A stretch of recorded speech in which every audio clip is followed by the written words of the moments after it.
Welcome to the Slop Farm. Enjoy the video. You start by preparing the system. Close Fortnite and the Epic Games launcher so files can be repaired.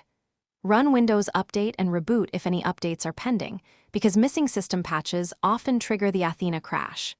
Next, update your GPU drivers using the official NVIDIA or AMD updater. This ensures DirectX and driver mismatches are eliminated. Once done, open Epic, right-click Fortnite, and choose Verify to check corrupted game files. This begins the actual repair sequence.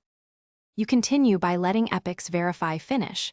It fixes corrupted assets that commonly cause Athena crash reports. If crashes persist, disable overlays, Discord, NVIDIA, and any recording tools, because overlays can inject conflicts during gameplay. Then run Fortnite as administrator, and if you're on a newer Windows build, test compatibility set to Windows 10 to avoid API mismatches. While this executes, check your antivirus. Add Epic and Fortnite to exclusions so real-time scanning does not lock files during load.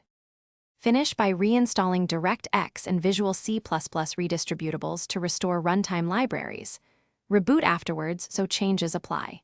If Athena still crashes, perform a clean GPU driver removal using the In Safe mode, then install the latest driver.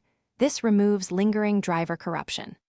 Finally, if the problem remains, collect the crash report ID and Epic logs because you'll need those for support. One key troubleshooting tip: try a fresh user config by renaming the Fortnite config.